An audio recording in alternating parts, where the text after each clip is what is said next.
be honest, it's not easy to look stylish in the rain. But when I put on my Cleverhood Urbanaut trench, I get that perfect balance of stylish design and excellent functionality. Not only does it look great, but it has reflective details that shine brightly in the dark and quality craftsmanship and attention to detail that keeps me dry when I'm out and about. There's also the Rover Rain Cape. With its striking colors, it always turns heads, and it fits comfortably over whatever I'm wearing, so when I do show up, I don't look like a hot, wet mess. Listeners of The War on Cars can save 15% on everything in the Cleverhood store. Just go to cleverhood.com/waroncars and enter code RAINSTYLE at checkout. Again, that's cleverhood.com/waroncars, discount code RAINSTYLE. Stay dry and look good with Cleverhood. There's going to be times when there's going to be setbacks, and then there's going to be progress. And sometimes that progress is going to be almost too small to see. But now looking back through a lens of like 20, 25 years of my career, you can start to see some of the things that you've done have had an impact, have helped move the needle. Stuff like that makes me think we've got a chance. I hope that it can happen quickly enough, but we all have to keep going and we all have to keep doing our small parts to make it happen. Welcome to The War on Cars. I'm Sarah Goodyear, and I'm here with my co-host, Doug Gordon. Hey, Sarah. How are you? I'm hanging in there. I'm going okay. Yeah. How about you? I'm doing all right.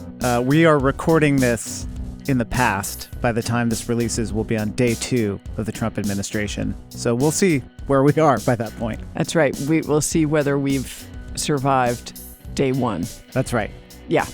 But in the meantime, we have lots of other great things going on.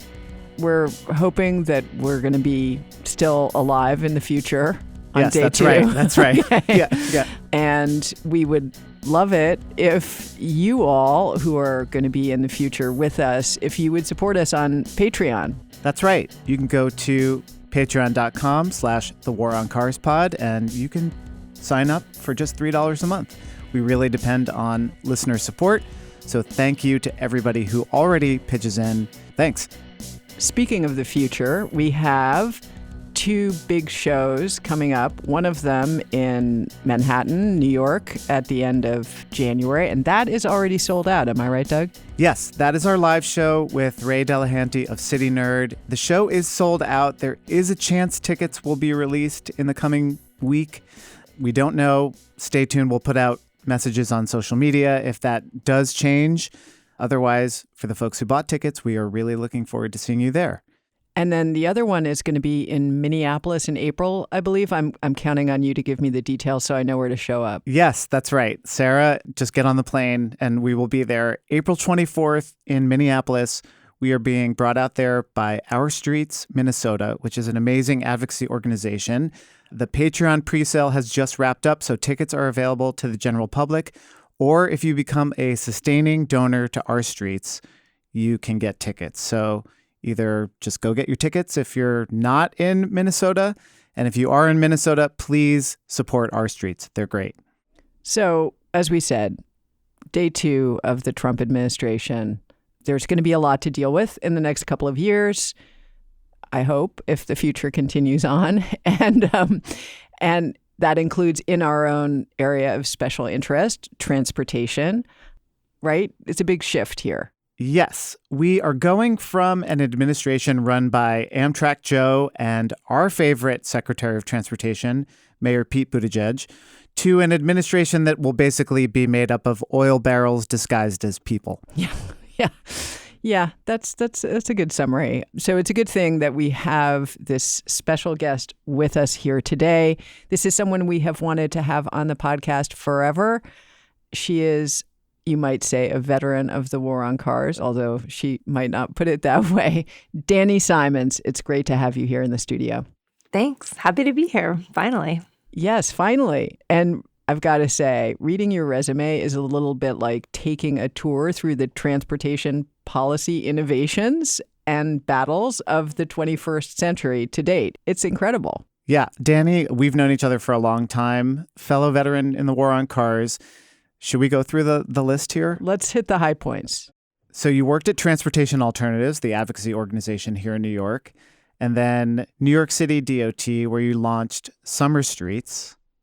Let's talk about that for just a minute. Yeah, I mean, Summer Streets, which at the time was a huge innovation, and it was a hard-fought innovation in the city of New York, closing more than 7 miles of New York City streets to cars and opening them to people on summer weekends. That program has just gone gangbusters since it launched in 2008, even though I think it could be even more, but we can talk about that. And Dani was then also part of the leadership team that navigated the somewhat contentious 2013 launch of City Bike Share in New York City. We're going to talk about that too. It is now by far the largest bike share system in North America, tens of millions of rides every year. And then... Well, no, I want to say something about that first. Because if you all remember the all-powerful bike lobby rant from Dorothy Rabinowitz of the Wall Street Journal, where she accused the Bloomberg administration of being like tyrants and all the rest, the lead picture on that video is of Dani docking a City Bike in a City Bike t-shirt. I still have it burned into my brain. Same. That will be part of my memory forever. That is being yelled at by someone like that and having your photo be associated with that moment is, I feel like I'm just sort of frozen in time. Like that is still how I think of myself sometimes. You are the face of the all-powerful bicycle lobby. Yeah. Then you went to Waze. You led public sector partnerships with them, promoting carpooling, sharing data. And then from 2021 to 2023, Dani was at the Office of Public Affairs. She led the Office of Public Affairs for US DOT, advising the Secretary of Transportation under President Biden, the one and only Mr. Secretary, Mayor Pete Buttigieg, as we like to call him here on the podcast, one of our heroes. And I have to apologize because I think barely a week went by in the early days when you were working there where we would try to say to you, could you get Secretary Pete to come on the podcast, knowing that the answer would be no. So I apologize. We always loved being asked. Yeah, that's where the War on Cars name just gets a little bit tricky. And now Dani is back in the private sector, Vice President of Public Communications and Public Affairs at Alstom, which is something that you might say, what is Alstom and why do I have anything to do with it? And apparently we all have some connection to Alstom, right, Dani? Definitely. Alstom is a global company that is a leader in making products for the rail industry. And about 3.5 years ago, acquired a company that was larger in this region. But between Alstom and this company has been responsible for building about 1 out of every 2 subway cars in New York City. We've built rail cars and rail technology that serve places where about 90% of Americans live. And so we have projects in New York City, we have projects in New Jersey, we have active projects in Connecticut, we have projects in the Bay Area. We built BART's new Fleet of the Future cars. And we are in the process of building Amtrak's next generation of Acela trains, which we hope to see on the tracks coming this spring. All That's right. very cool. So that's an overwhelming amount of things that Dani has done, and I feel completely inadequate now. But but that said, there are so many things that we could talk about, obviously, but I do want to deal with this big looming federal situation that we're in, this change of administration. You know, going from a president who enjoys riding a bicycle himself, sort of the patron saint of Amtrak, speaking of Amtrak, going from that guy to one who, as far as I can tell, he moves from private jet to helicopter to SUV with as few steps in between as possible, and preferably not to be taken in a public thoroughfare, right? Like he just literally doesn't ever enter the public way. Yeah, he could shoot someone on Fifth Avenue and no one would probably complain, but he would never walk on Fifth Avenue. So maybe we're going to be safe.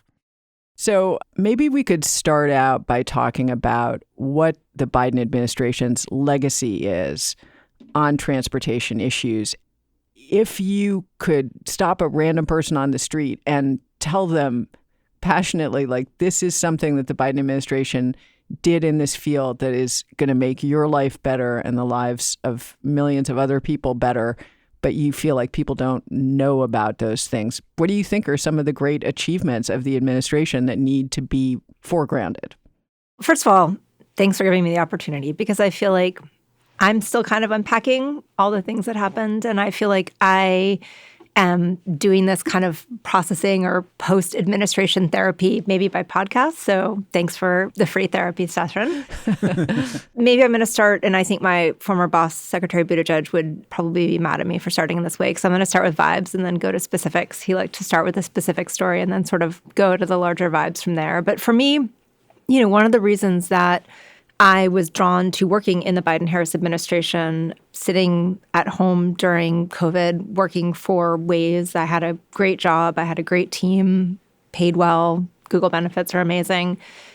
And I had voted for Biden, obviously, because obviously, yeah. And I hadn't really spent a lot of time with his policy platform, to tell you the truth, because it was just so obvious to me that, of course, he was the one that I was going to pick.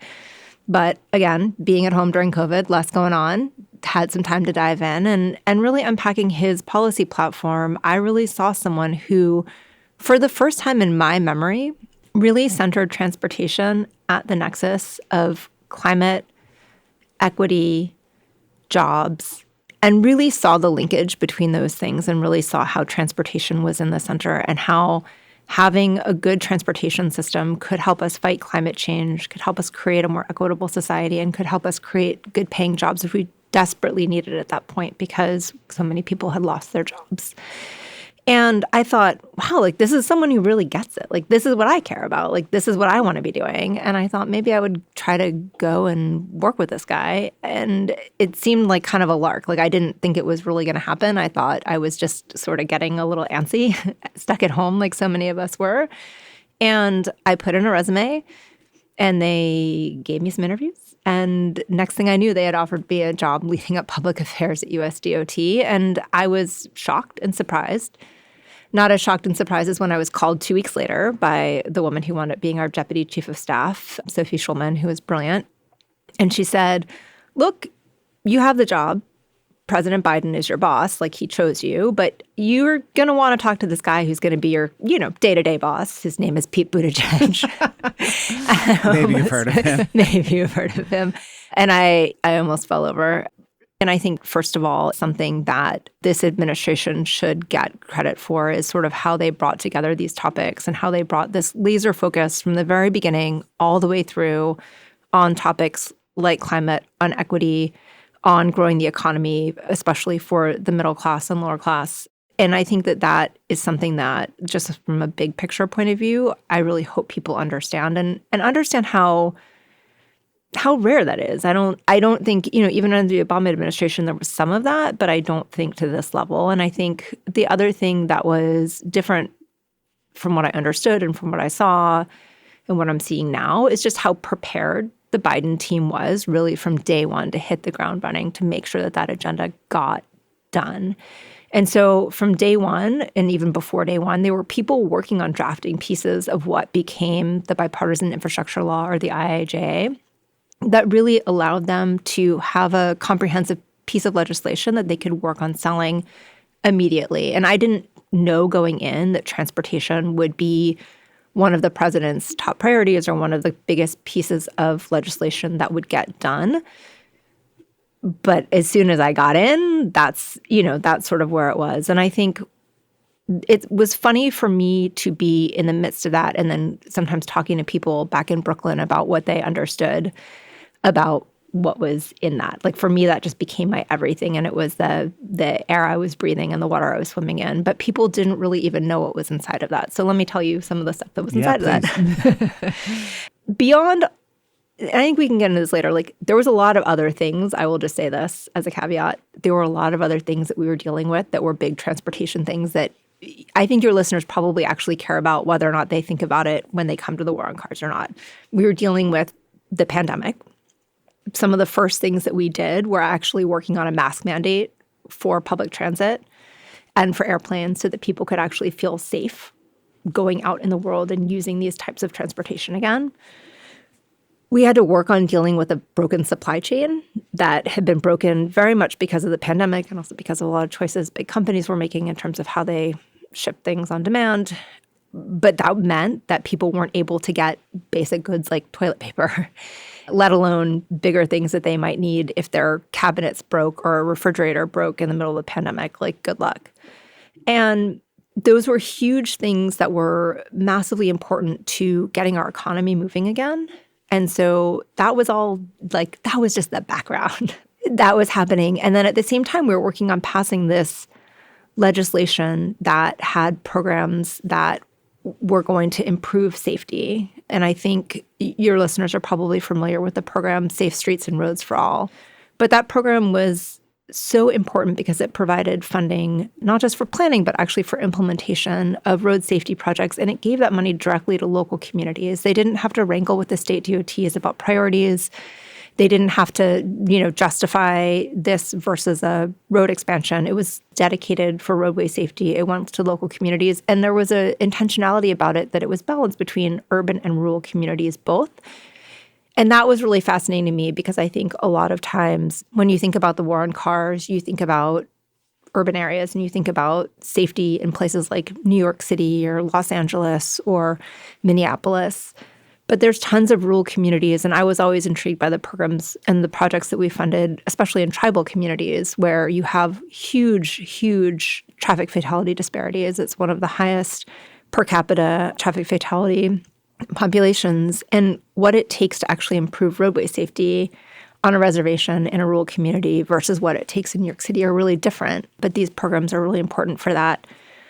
This administration updated the notorious MUCTD and actually got in place policies that are going to be able to be leveraged by local communities, by progressive state DOTs, by advocates to be able to bring better street design to places around the country. Maybe you could just unpack that acronym for those who don't know it. The Manual on Uniform Controls and Traffic Devices. NHTSA got a lot of criticism, but NHTSA actually did a tremendous amount of work for safety during this administration. They just recently finalized a rule that will bring pedestrian crash worthiness into the 5-star safety rating for new cars, and that brings the program more in line with the European standards, speaking of European standards. They finalized a rule that will make automatic emergency braking, including pedestrian, AEB standard on all passenger cars, SUVs, and light trucks by September 2029.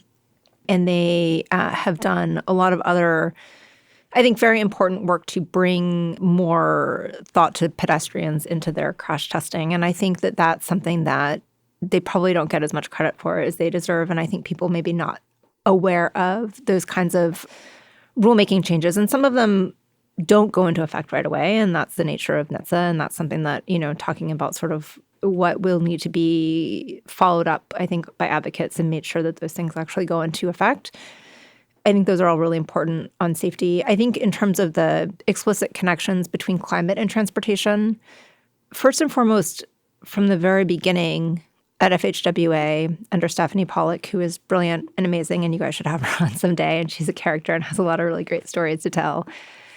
She really took an approach with her team, and she got a lot of flack for this, where she issued some guidance to them, and it was just guidance. It wasn't set in stone in any way. But she basically said, let's try to look at projects first that need repair.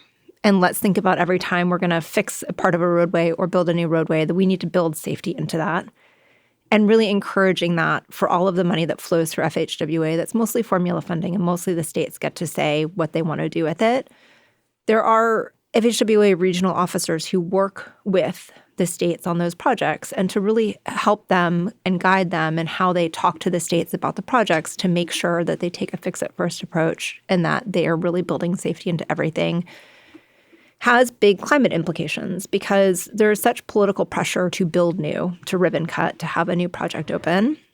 But what is happening across the country, and in some ways the infrastructure law was a reaction to this, was just massive underinvestment in keeping up the infrastructure that we have or keeping things in state of good repair.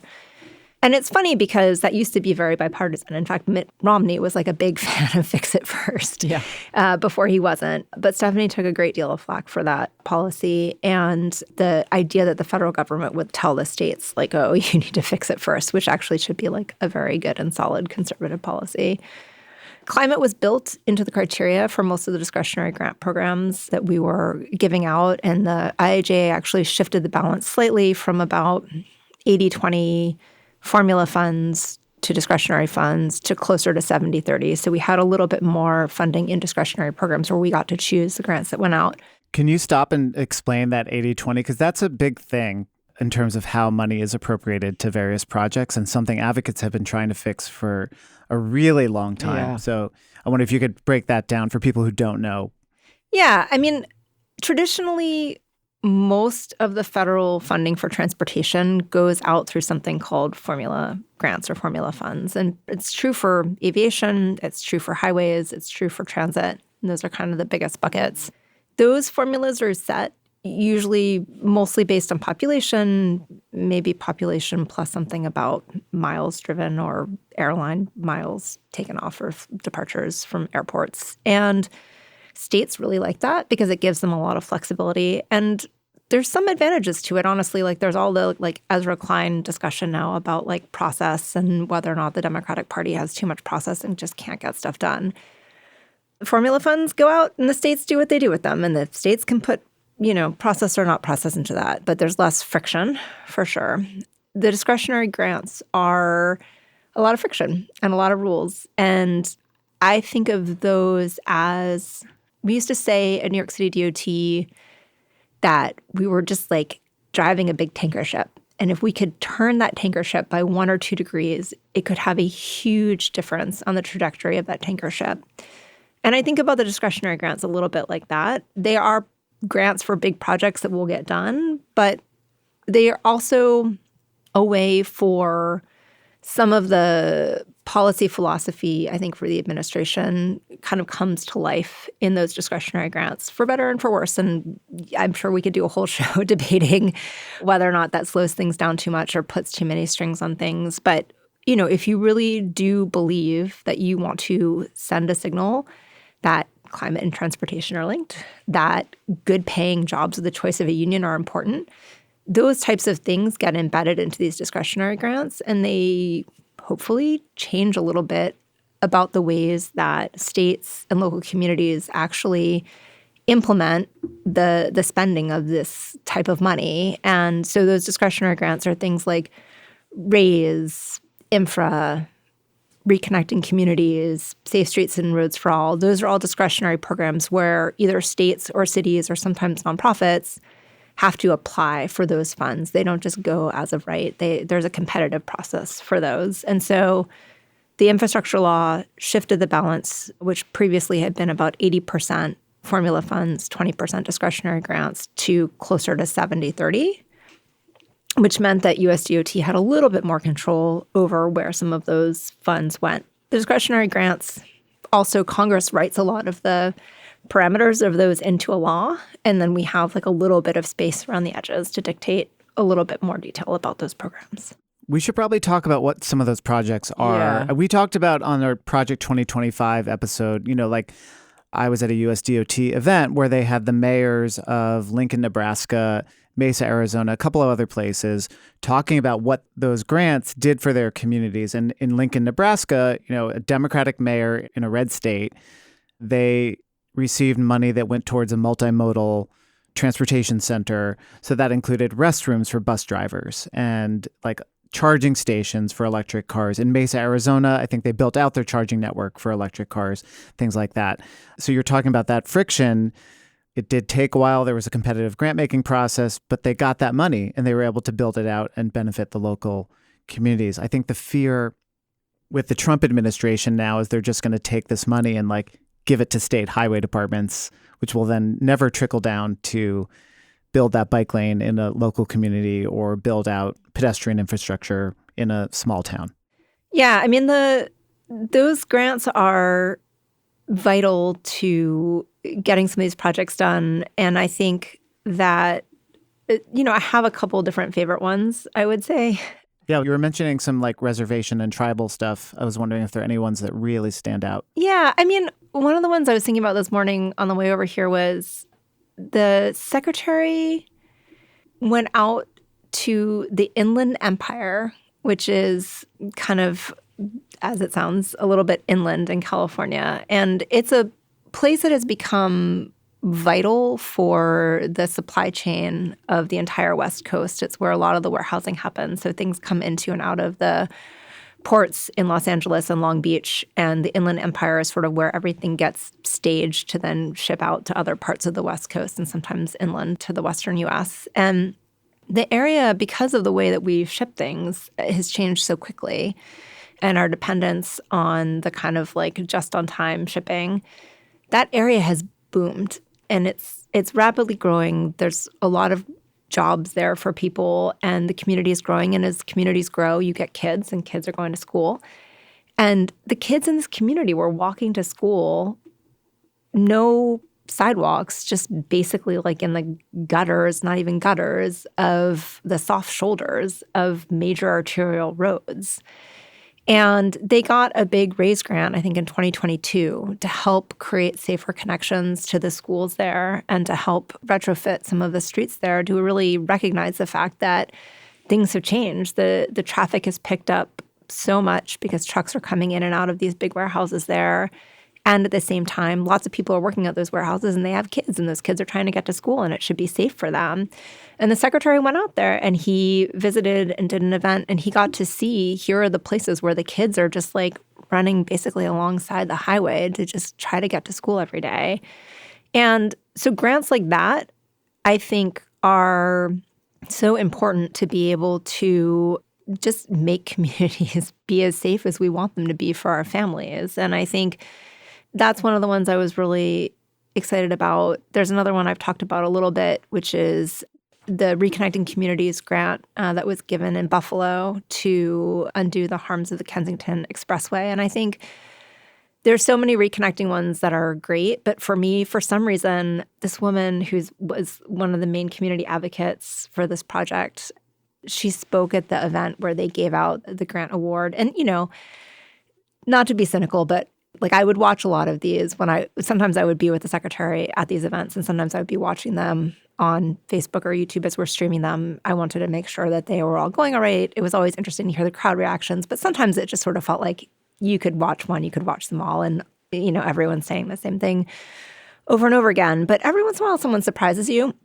And this woman, Stephanie Barber-Geeter, really just like caught me off guard that day, because she just got up and she just said, I want young people to know that nothing happens quickly.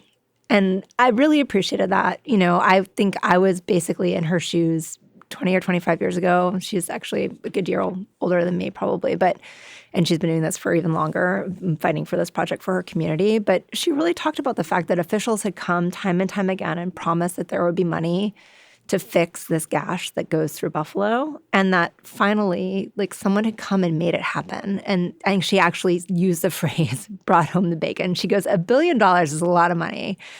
And what we got today, $55 million, that's a lot of money. And I personally don't know anyone who has that kind of money. But the people today, they came and they brought home the bacon. And this idea that you can fight for something in your community for so long. You can have so many promises made to you and so many promises broken. And then finally someone comes and just makes it happen, and that you know that the project that you have been advocating for 10, 15, 20, 25 years is going to finally happen is really incredible. And we have to fight to protect that. And I think the good news is that a lot of this money is not just promised, but a lot of this money now is actually obligated. Like once the grants are getting signed, the money gets obligated, and that it is hard to claw that back. I think the other thing that's good about these projects is that whether or not you heard about them and you being sort of a national audience, local elected officials, and that includes the representatives and the senators, we're all part of those announcements and all part of those, hopefully, groundbreaking ceremonies. And there is a buy-in from the local communities to keep this funding. And it is harder to claw back money that a congressperson or a senator has stood up for than it is for a project that's never sort of had that first initial announcement or a series of announcements as the project is getting underway. And so I think when people think about how to protect these projects, it's really making sure that your local elected officials and your federal elected officials from your communities know how important it is to you, and they feel invested and bought into it, which I think was something that we really tried to do. And, there were some Republicans who were happy to stand with us and do it. There were some that were happy to do their own press conferences parallel to ours. And there were a lot of Democrats who were, right there and I think are going to be fighting tooth and nail to make sure that the funding that came to their communities is going to stay. People like bringing home the bacon for their communities, and people like seeing new projects in their communities. And so I'm hopeful that it will be harder for folks to claw back this money than to do some of the other million crazy things they have promised to do on Project 2025. Yeah, for sure. Yeah, I mean, that was one of my questions that I wanted to hear answered is, how do we protect what we have? A lot of us have fought really hard over the last couple of decades to move the conversation. And I think it's a great perspective to remember that when I look back on, the last 20 years, it wasn't all the Obama administration and the Biden administration. There have been setbacks in the past. There have been times when the administration was not as focused on the things that I wanted it to be focused on. And I guess we can hold on to these individual projects, as you say, where the funds have already been obligated, where the electeds are already want to keep that nice aura of having brought home the bacon. But then on the larger messaging front, sort of the more vibesy front, is another thing that I'm wondering, how can we protect some of the gains that we've made, and how can we maybe retain some of the messaging that says, yes, transportation is tied to climate change, transportation creates jobs, all these like very basic ideas that I think are just in danger of vanishing, frankly, from the discourse, because the discourse is so tightly controlled by this same person who has these very material transportation interests. I think about it in a couple of different ways. One is, I think when we have seen Republican administrations come in the past, there has been a lot more focus on local action and what cities can do and sometimes what states can do. And I think you saw that a lot with climate under the first Trump administration, that a lot of the progress was made at the city or state level. And I think that will probably continue to be the case with this incoming administration. And I think now it's a little bit different as some of the funds are out there to actually really implement things. Before there were continuations of transportation bills or extensions and promises of transportation funding. And now some of this is there, that people actually have the funds and the resources and they can use it. And they can actually build some of the stuff instead of just like having a great policy plan that sits on a shelf. And so that to me is hopeful and optimistic. The other thing that traditionally happens under Republican administrations, and I think this is really around transit and passenger rail, and this is partly why I feel like the role that I'm in right now is so interesting to me right now, is because some of the discourse that helps protect the transportation funding, and especially transit and rail funding, is around manufacturing and around the fact that sometimes that funding is important not just for the big cities where you're funding a big transit system, but it's also important for rural communities like the ones where we do work in places like Cornell, New York, or Plattsburgh, or the suburbs of Pittsburgh, where we're actually building the stuff because we're creating these good paying jobs in rural communities. And there's lots of different companies like ours that have pieces of that. There's lots of different bus manufacturing companies that have pieces of that are building the stuff that powers transit in these smaller communities and towns that might be more likely to vote Republican, or just cover more congressional districts where people know that there is a constituent relationship there and that their constituents are actually producing the stuff that is making Amtrak go, that is making the bus system go, that is making the subway systems go. And I think that becomes more important in a Republican environment. And I think that will be something that I, hope to bring that story to the forefront, that it's not the research and innovation and trying to push transportation to the next level is interesting. And, I can't be against that. But also just remembering that some of the nuts and bolts of how we keep that going today are creating good paying jobs across the country. And we should continue to support that, whether or not we ever think ourselves personally are going to ride the bus. It could be providing a great job for someone who will vote for you in the next election. Speaking of those jobs that are created when we invest in transit, congestion pricing obviously would have an effect here in New York in terms of traffic, emissions, and things like that. But the money would go to fix transit, which leads to jobs, which leads to new train cars, which leads to all kinds of stuff. By the time that this releases, congestion pricing will have been in effect for a couple of weeks. If a judge in New Jersey doesn't issue a stay, or if on day one the Trump administration somehow figures out a way to shut it down, hopefully we will be seeing the benefits almost immediately.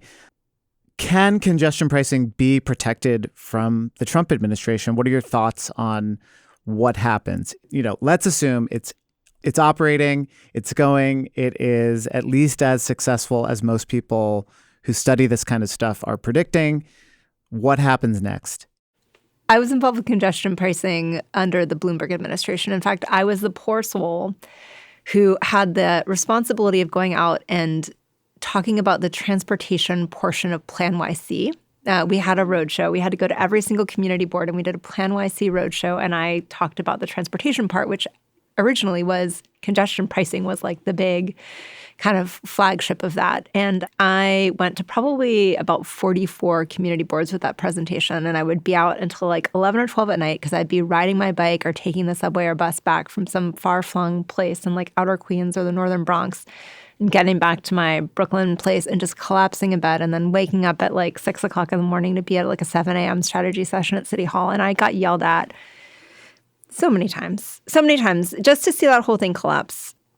Tragically, I will always blame that on Elliot Spitzer and the Mayflower Hotel, but that's for a different time. I think that's a pretty good analysis. So I will.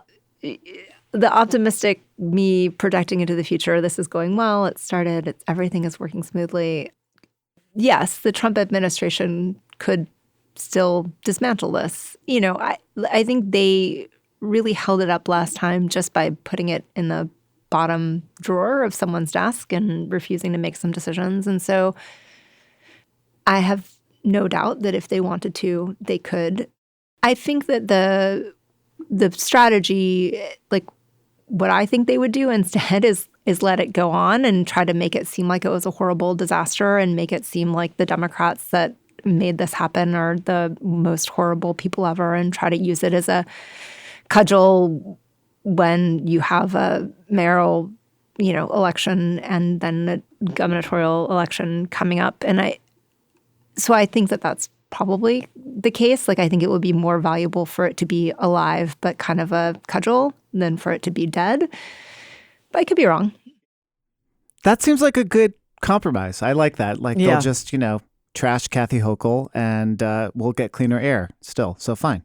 Okay. Yeah. So But I think that the challenge then, and I think that what advocates need to do and people who care about this program and want to actually see it scale is to do everything in their power to demonstrate how this is successful. And I think for all that Jano fought for this to happen and fought for there to be this sustainable ongoing source of funding for the MTA, it is very much also going to be on him to marshal their own storytellers within the MTA and to marshal advocates to be amplifiers and to marshal elected officials to be amplifiers all around them to show that they are spending this money effectively and that they are delivering results for riders. Yeah.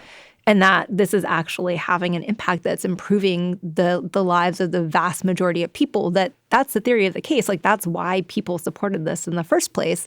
They need to demonstrate it. People can't just assume, like, it's gone in place, like it will be self-evident. It is not self-evident. In this day and age, nothing is self-evident.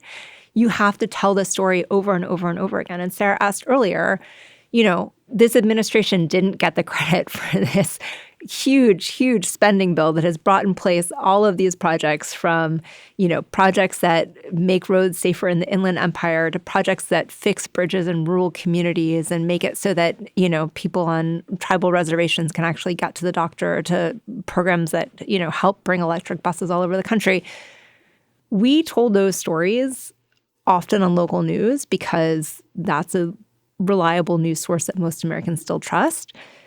I think that the MTA advocates, everyone have to be everywhere. The woman who's one of our admins in our office in beautiful Midtown East, I mean, the way that she is getting her information right now is mostly by TikTok. Like, we need to be in all of these places, and we need to be talking about how people's subway rides are getting more reliable, how there's more bus service, how there's better rail cars. All of these things, people are getting to work on time, and they're having a better experience doing it. And we have to be out there every single day talking about it once this goes into place. It seems like such a huge challenge because the right has this massive media apparatus. I mean, I think about just, with congestion pricing, the minute there is a train derailment or, passengers trapped on a broken down train, which is going to happen because that's life. It happens. 2 weeks after congestion pricing starts, 2 years after congestion pricing starts, the New York Post will be all over it. Like, congestion pricing was supposed to fix everything. Everything was going to be kumbaya, rapid transit, and you'd never have a delay again. They just lie, right? That's their thing.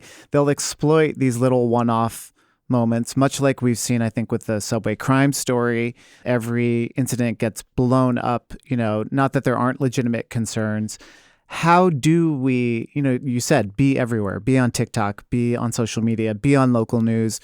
But what can Democrats realistically do given the asymmetry between the two sides and the media apparatus available to them? I wish I was an expert on this. I don't think I am, but I think maybe I should be. I don't know. I think you're selling yourself short. I mean, you have a lot of experience with, an expert on I think this came into play with City Bike a little bit. You saw before it launched and even immediately after, the more conservative leaning media outlets here in the city, the Wall Street Journal, the New York Post, really going to town on those anecdotal stories of the restaurant owner who said, this is going to kill my business, or the parking garage operator who said, this is going to kill my business. Like, how do you fight back? I'm going to say something that might make you mad. Please do. I think it was the day that we announced the first, and maybe it was just the notice of funding for Reconnecting.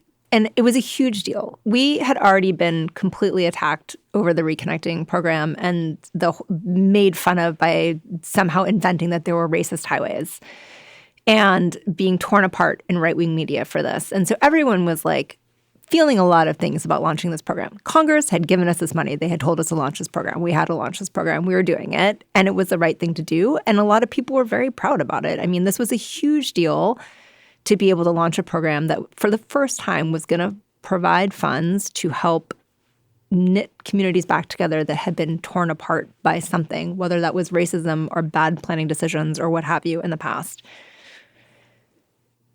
And instead of people being out there and celebrating that program, I think on the same day we launched some silly video about some program that was being we had many things going on social on the same day. And we had launched some video about some program that was helping with our international diplomacy and helping give some advice to small countries in Southeast Asia about transportation.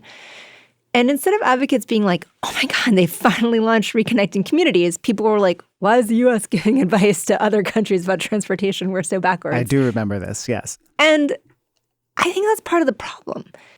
The left does have media outlets. You guys are part of a media outlet on the left.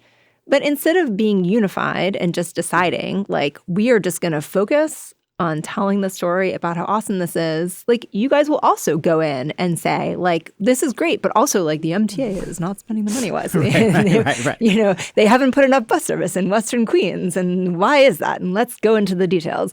Because you're still advocating and you're pushing, and, like, yes, we should keep pushing and keep raising the bar, and we always can be doing better.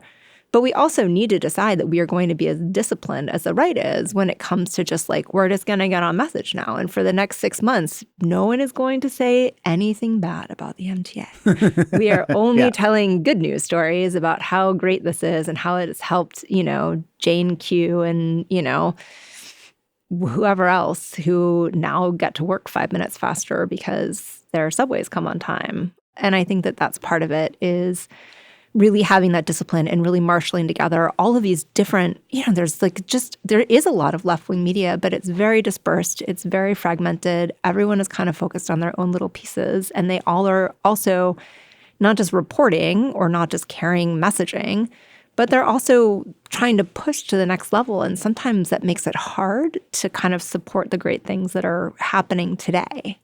Yeah, I think it's a problem being on the side that wants to think critically and analyze things when it comes to the messaging. I think that's absolutely right. Yeah, I mean, you said you were going to make me angry, and I agree 100%. I think the right's message discipline is unmatched, and we need to figure out those times. I think, look, sometimes social media and the advocates, and I am one, trains our brains to find the thing that's wrong, because no one's going to get a lot of engagement from, I like this thing.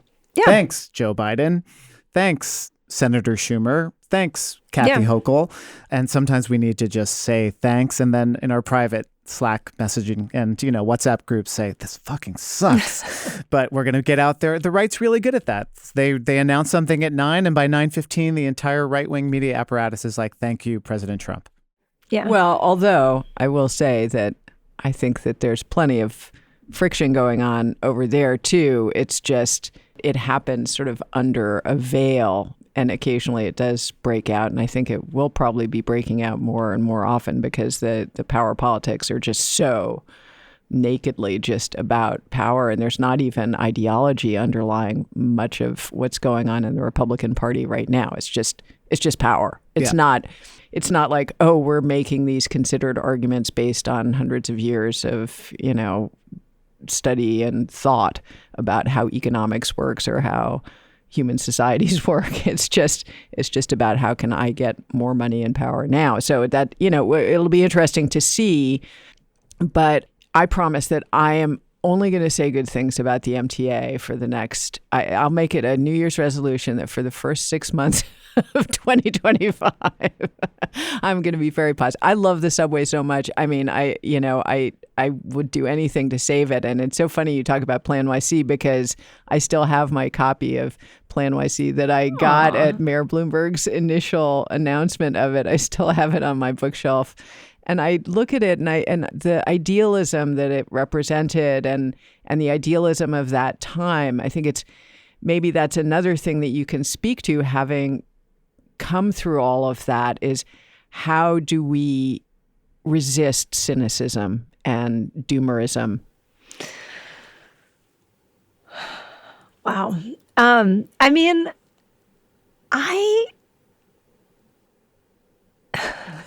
Okay. I feel stumped. Speechless. That's my answer. No, I feel stumped. No, I think that I don't know. Like it's funny. Like if you ask my friends, I probably have one of the darkest, most cynical senses of humor of anyone, and I think I'm drawn to other people who have very dark and cynical senses of humor. But if you that doesn't stop me. That doesn't stop me from wanting to try. I feel like from the very beginning in my career, I've been very much driven by this idea that we have to fight for our planet. And we have to fight for our planet because we have to fight for the people that live on this planet. And we have to keep trying to make this a better place to live, a habitable place to live. And I think during the pandemic, I read the book, The Ministry for the Future. Yeah, great book. Yeah, it was. I mean, it's a hard book to read, but yes. Yeah, I mean, I don't know. I've always liked that kind of like eco-futuristic, bordering on sci-fi, but not quite sci-fi, sadly, book. But I think it really fit with my brain's view of like, you're going to go through this. You're going to move through this. There's going to be times when there's going to be setbacks, and then there's going to be progress. And sometimes that progress is going to be almost too small to see. But now looking back through a lens of like 20, 25 years of my career, you can start to see some of the things that you've done have had an impact, have helped move the needle. We did Summer Streets, which still is one of the favorite things that I've ever worked on of all time. We didn't do that because we thought New Yorkers needed like another fun thing to do. We did that because we thought that the best way to convince people that there should be more open spaces in the streets, that we should reclaim some of the street space for walking and biking, was just to show people what it could be like if you did, and let people live a day or two of that every summer and have that experience, and that would be more compelling than 100 community board meetings. And I think we were right. And you were I think, 100% right. You totally were. You were. I mean, it was Jan Gehl, but it wasn't me. But then I was like the person who did some of the legwork for it. So stuff like that makes me think we've got a chance. I hope that it can happen quickly enough, but we all have to keep going, and we all have to keep doing our small parts to make it happen. I mean, I think about something that one of your former bosses, Jeanette Sadiq-Khan, would often say, which was that the people are often ahead of the politicians. And that is and isn't true depending on the issue. But I think about, City Bike today. You can't imagine New York City without it. We're, 11, 12 years into City Bike's reign of terror on our streets, if you believe the Wall Street Journal. But, it's just as woven into the fabric of New York City as like hot dog stands and pizza joints and yellow cabs now. We used to direct message Dani anytime there was like a City Bike in, a movie or TV show, like Dani Simons, marketing genius. But like it took the courage of Michael Bloomberg, of Jeanette Sadiq-Khan. I remember Mayor Bloomberg at the launch press conference, like just swatting down the press like they were flies. Like, yeah, of course the bike share stations are going to take up space. You know what took up space before? Parked cars. And it took that political courage and the advocates behind them and people like you working kind of behind the scenes. And now we just take it for granted. So I do think if you take the 1,000-yard view here, up from above, things have gotten better over the last 10, 15, 20 years. Progress isn't always linear, but things have gotten better. Yeah. I mean, I believe that's true. And I think we have to sometimes step back and appreciate that. I think it's really easy when people are driving so hard to make change to just always think like nothing's ever perfect. But I think, first of all, appreciating and thanking the people who helped make those changes is very important. So thank you, Mayor Bloomberg. Thank you, Jeanette Sadiq-Khan. Thank you, President Biden. Thank you, Secretary Buttigieg. Thank you, Senator Schumer. Thank you, Speaker Pelosi. Like, these are people who took bold, decisive moves and took action that we're going to be continuing to reap the benefits of for years. And I think stepping back and appreciating that is important, and stepping back and giving credit to people, because people do hard things. People make hard choices. They don't always get the appreciation, and they don't always get to see it come to fruition in their cycle in office or in their cycle kind of in charge of something. And I think continuing to kind of give them credit for the things that they helped get started is an important part of continuing to build those legacies and to continue to see more progress like that, and to continue to build courage in future generations for people to do more things like that. Well, I think that'll be hugely important with congestion pricing. So, we'll have to say thank you, Kathy Hochul, even though the process that got us to this point was really messy. If it's a huge success, we need to give permission to other governors and other mayors in San Francisco, in Chicago, to get congestion pricing going there too. We can't focus on the mess that led up to this moment. We have to sometimes advocates just have to eat it and stand with politicians that they sometimes don't agree with and say, thanks. I mean, I stood with Bill de Blasio a lot of times, and I was a huge critic of his. But when he would do things that were good, like getting bike lanes on Queens Boulevard or lowering the speed limits or things like that, it's sort of, that's the game we have to play, and it's fine.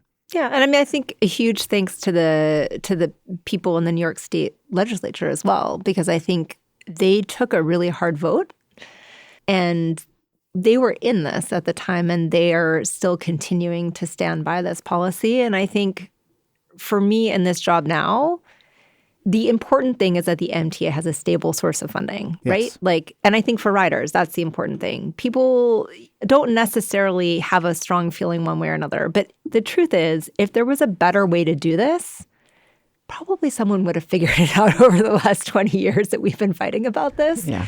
And so it seems like this is the idea that has emerged that makes the most sense for this region to be able to do this, to be able to provide a stable funding source for the transit system, which is the economic and social lifeblood of this region. And so thank you to the people who took the hard votes to make this happen.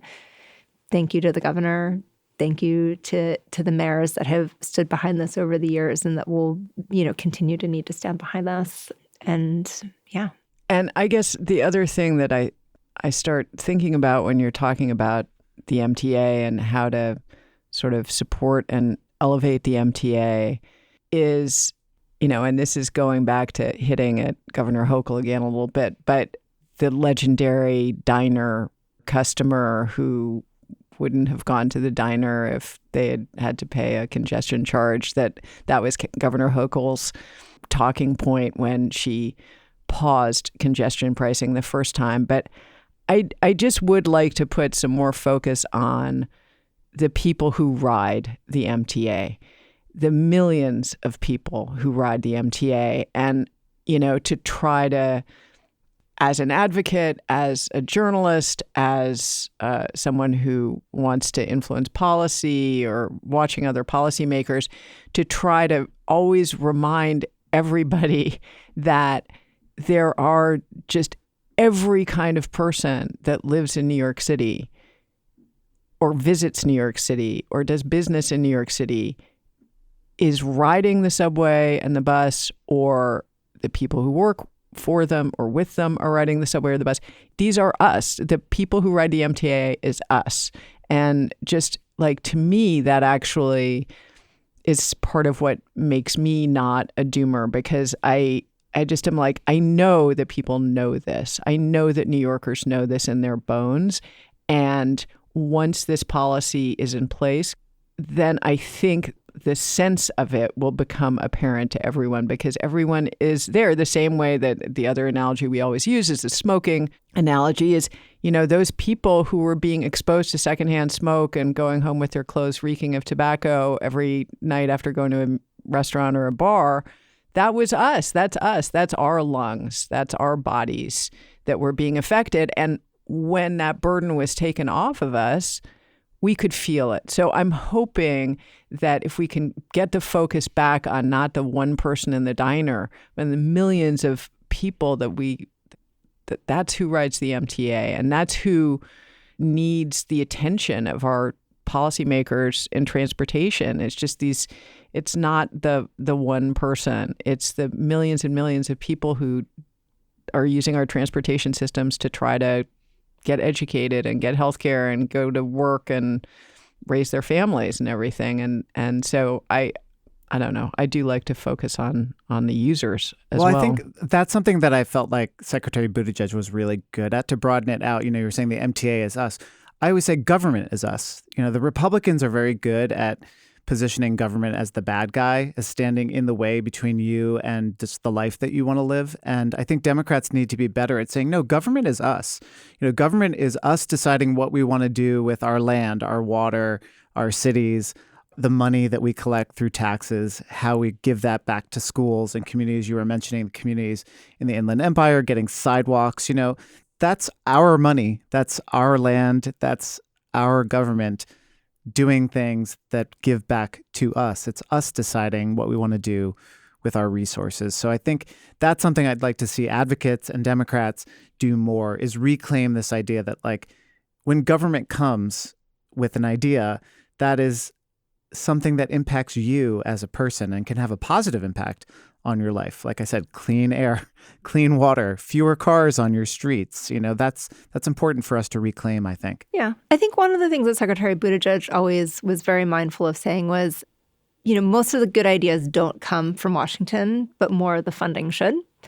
And I think he really believed that most of the great ideas were coming from the local level or the state level, and that DC should help enable those things to get done, mostly by funding.